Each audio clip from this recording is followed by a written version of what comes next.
part of our series on Women of Power, Women of Grace, I'm very excited to welcome to our show Marleen Burch. Marleen Burch. See? That's what happens when my mind gets on potatoes. Okay.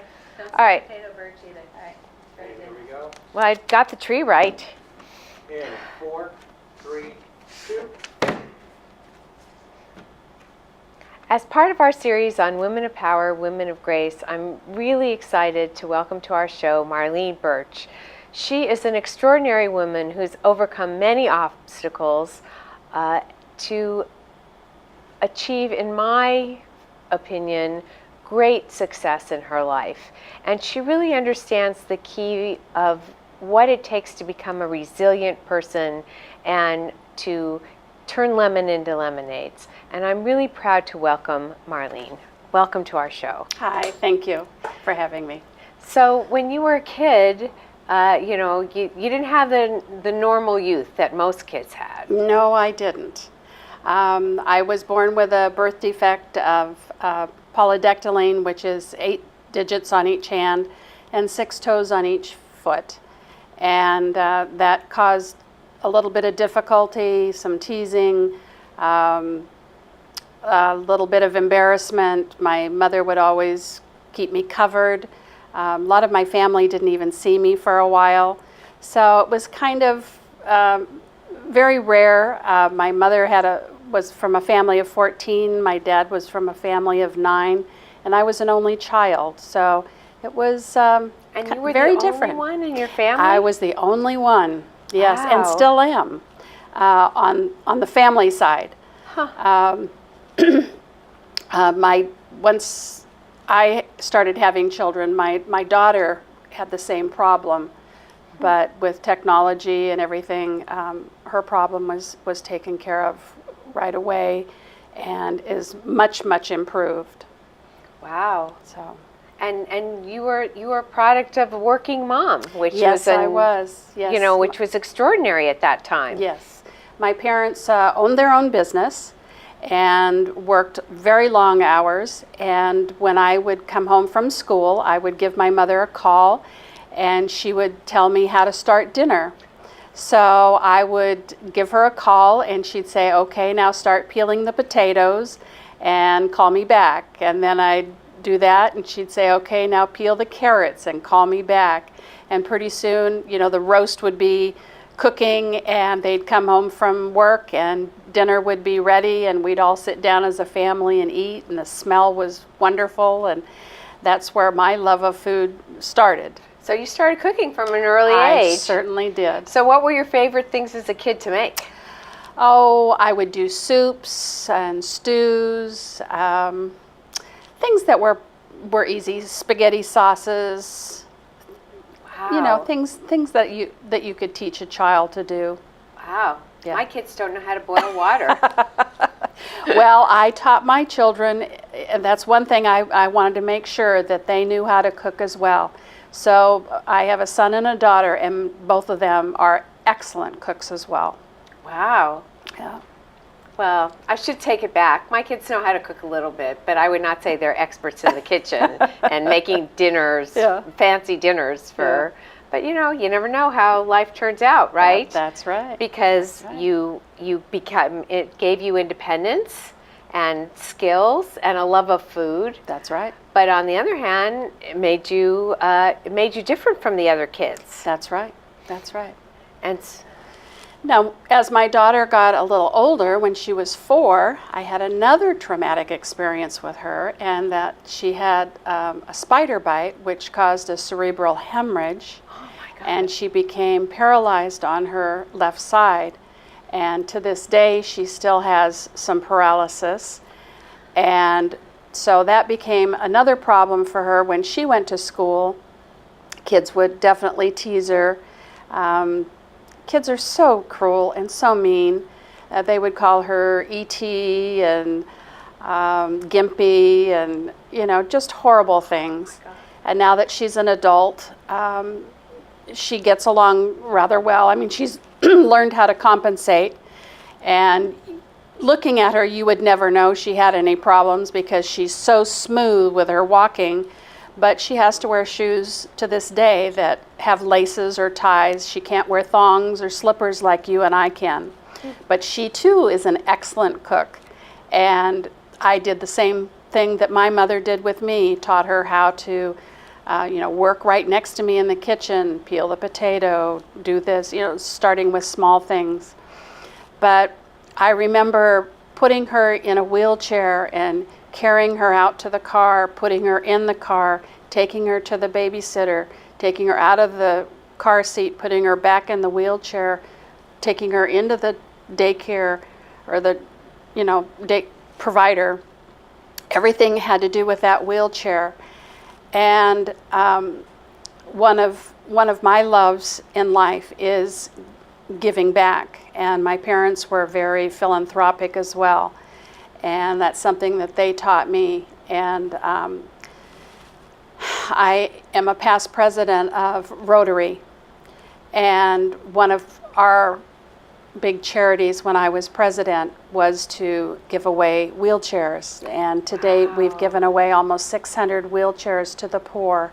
Wow. And what we did is we would have charity dinners that we would auction off, that my husband, who I met in Rotary, and we would auction off these dinners for, anywhere from 8 to 12 people. Food and Rotary. My husband is a fabulous cook. I married a chef. And we would auction off these dinners and buy more chairs to send to Mexico to give away, because obviously with my daughter and her stroke, giving away wheelchairs was very important to me, because they helped me so much when I was a single parent. And so that's always been my gift back, is to be able to, and it was through food that I was able to do this. So it seems that you've had this experience. You've had, you were born with a handicap. You went to college, got married, overcame that, had a child. Life looked good, and then your daughter got this bite, and it just sort of slapped you down again. And then you found yourself divorced with this daughter who had these health problems, and then you sort of created a new life for yourself. You got involved in Rotary, looked outside yourself, Yep. and started helping other people, and met this wonderful cook. Yes. And started creating a new life for yourself Yes. again. Yes. So this reinvention, I mean, what inspires that in you? What do you think? I think we both just have a love of food and a love of helping people, and I think food does that. Oh, yes. It's just within us to make people happy, Mm-hmm. and I think food does that. Yes. And it's a way of making friends, and the flavors of food is nice. Mm-hmm. Since we have done that, we've gone on to a food and wine radio show. Oh, wow. And so now we're expanding that and spreading the word of more good food, interviewing authors about their food. And one of our authors we just interviewed not too long ago had a fabulous book. She just let us know that she won the James Beard Award. And Oh we my are so honored that we were her third call. Wow. So, yeah, and she mentioned us in her awards thank you. So we were very honored, because we gave her a lot of airtime, and became very good friends with her, and went out to dinner with her. And it was really an honor that she would mention us. But don't you think sharing food, sharing a meal brings certain camaraderie to people? It sure does. It sure does. It's more than just putting food in your stomach. It's sharing emotions. It's sharing time together.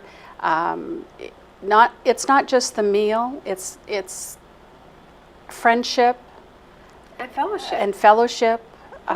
sharing the wine. Just, it's all part of it. And holidays are all centered around food as well. Absolutely. Vacations. Yes. Oh my gosh, a vacation can be ruined if you have a bad meal. That's so true. It is. I mean, you're always going, for that next stop in your vacation. Where shall we eat? Right. Where shall we eat? Yes, that's true. So bringing food in a way is a way of sharing and bringing love and bringing joy to other people in addition. And that sort of takes you outside yourself. It's taken your daughter outside yourself, and it's given you and it's a way to build community, because sharing meals can build a community. It's definitely a way to build friends. We go to Italy frequently, and our friends in Italy, you don't start eating there until 9 o'clock. And we have eaten until 1 o'clock in the morning. Wow. We've had like 12, 14 course meals. They're little because their kitchens are little, but the food that comes out of those kitchens are phenomenal. And it's just, it just keeps coming and coming. But they take a long time because they talk to you. They want to make friends with you. They want to share what they have with you. And everything is fresh. And it's just, the fellowship is phenomenal in Europe. So I think that with fast food and, people have sort of lost that connection with sharing a good meal. So if you were going to give people advice on how to get back to that, what are some simple steps that people could take to sort of returning their life to a more, social, food-centered, good food-centered way of living? I would say get back to the table. Stop eating at the little TV trays, the coffee tables. Get back to the kitchen table. Turn off the cell phones. Turn off the TV, and start talking to each other. And I know my family was very busy. My kids were all in sports, but we had family night, and everybody had to be at the table. And we all had to share. And what do you think are some key foods that everyone kind of enjoys that are sort of simple that people might consider making and adding to their life? There's lots of simple things that people can do. A casserole is always a hit. And they're simple. And they're always comfort food. Easy to make. Now you've got things like the Instant Pot, which is fast, it's good, and it's easy. And the food can be fresh. And the food can be fresh. That's another thing. Get away from things that are processed. There's a lot of farmers markets out there. There's a lot of CSAs that are out there where you can get fresh foods, right to your door, or you can go not very far away and get them fresh. So, stay away from a lot of the processed stuff. It's so much better for you and so much better for the kids. And get the family involved. That's the key thing. And make it a family event. It's fun. I enjoyed it as a child. My kids enjoyed it. And it doesn't have to be anything big. Yeah, that's true. Just start with peeling that potato. Adding those carrots. In fact, my grandson just had a birthday, and I'm buying him, it's called My First Knife. And it's a big orange knife, and I'm getting him his first knife and a rubber glove and a little chef coat. So that's his birthday present. So he's going to follow in the family tradition. Yep.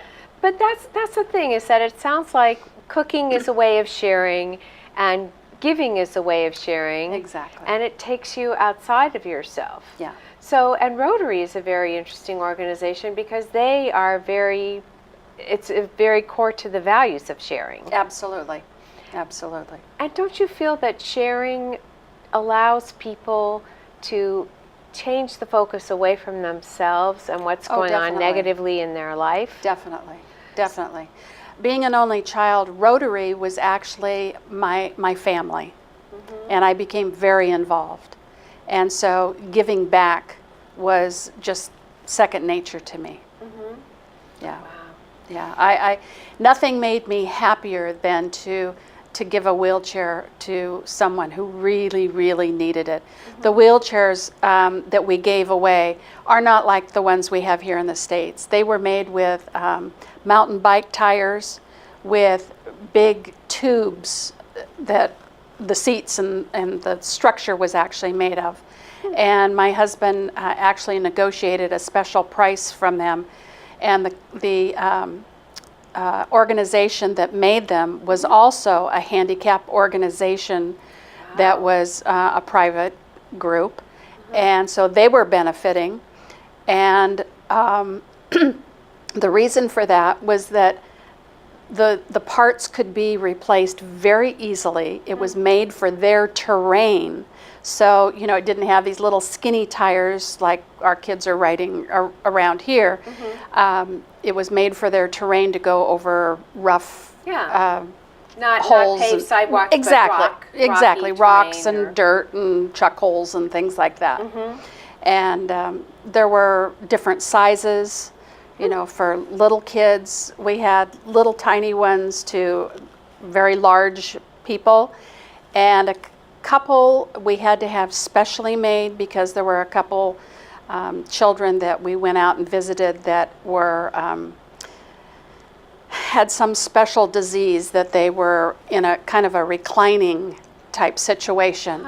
And so they couldn't even sit up. And so we had a special chair made for them, and they were more expensive, so we went back to the club and we had a special fundraiser to make some special chairs just for them.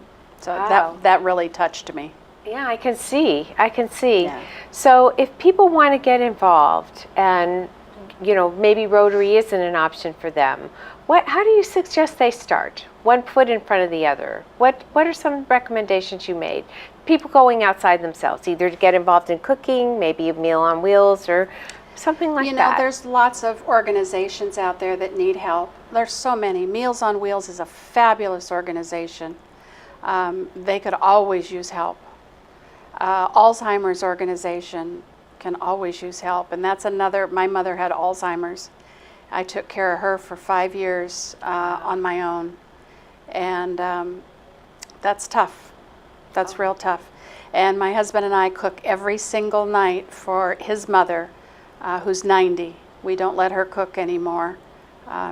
She's not allowed to use the stove. So she gets some pretty good meals. And, that's... It's not half bad being married to a chef, right? So based on that, I would say that it's interesting how someone with your background who've overcome all these obstacles has really taken what you've done and really opened up your life to other people through Rotary, through cooking. You're just sharing your whole life that way. Yes. And it sounds like your kids are very, involved in that, and you have a son as well. yes, I do. And is he a cook? He is.